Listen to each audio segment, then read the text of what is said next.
ആകാശഭൂമികൾക്കിടയിലുള്ള സകല ചരാചരങ്ങളുടെയും സമാദരണീയരായ സ്നേഹസ്രോതസ്സാണ് റസൂലുള്ളാഹി.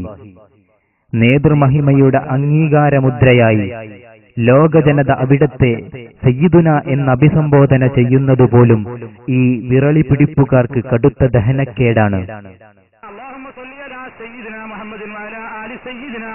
എന്ന് പറയാറുണ്ട്. സയ്യിദിന എന്ന് നമ്മൾ ചേർത്ത് കൊടുക്കരുത്. ഇയാൾ ഉറക്കം കെടുവോ സയ്യിദിന ചേർത്ത് കൊടുത്താൽ? അതോ ഇയാളെ വീട്ടിൽ പട്ടിണിയാവോ സയ്യിദിന ചേർത്ത് കൊടുത്താൽ? അതോ ഇസ്ലാം ദീൻ എന്ന് പറഞ്ഞാൽ വീട്ടുവളപ്പിലെ കെട്ടിയിരിക്കുന്ന ആട്ടുംകുട്ടികളോ സയ്യിദിന ചേർത്ത് കൊടുത്താൽ? എന്ത് അധികാരത്തിലാണ് ഇയാൾ പറയുന്നത്? ഏതൊരാളായിരുന്നാലും അവരംഗീകരിക്കുന്ന നേതാവിനെ കുറിച്ച് ആദരിക്കുകയും ബഹുമാനിക്കുകയും ചെയ്യുകയല്ലേ ചെയ്യുന്നത്?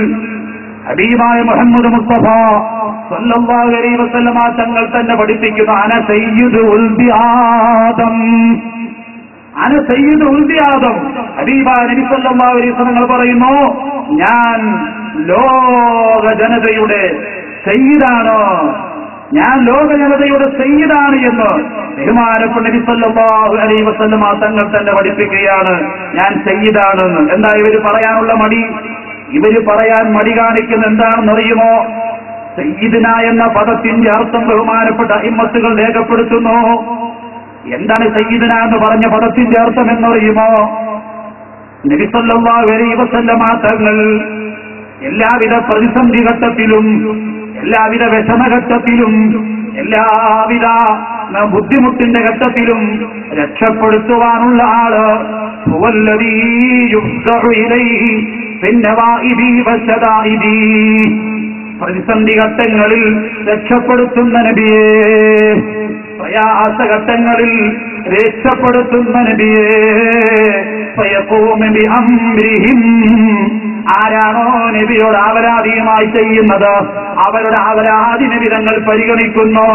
വയതഹമ്മലു അൻഹും മകാരിഹും, ആരാണോ നബിയെ വിളിച്ച് ബന്ധപ്പെടുന്നത് അവരുടെ പ്രയാസങ്ങൾ ബഹാനായ നബി തങ്ങൾ ഏറ്റെടുക്കുന്നു. എന്നിട്ട് വയദ്ഫഉഹാ അൻഹും, അവർക്ക് ആ പ്രയാസങ്ങളെല്ലാം നബി തങ്ങൾ നീക്കിക്കൊടുക്കുന്നു.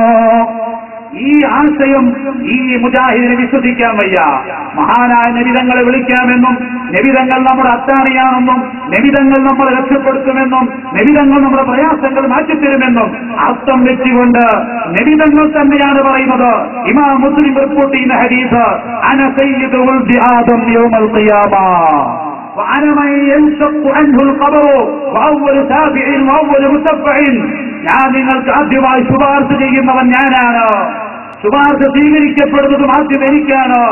ഖിയാമത്ത് നാളിൽ എന്ന് പറഞ്ഞാൽ അവിടാണ് ഏറ്റവും ഭീകരമായ പ്രശ്നം. അതുകൊണ്ട് ഖിയാമത്ത് നാളിലും അതിൽ നിന്ന് ഈ ലോകത്തും സഹായിക്കുമെന്ന് ഇമാം നബവി റളിയല്ലാഹു അൻഹു വിശദീകരിക്കുന്നു.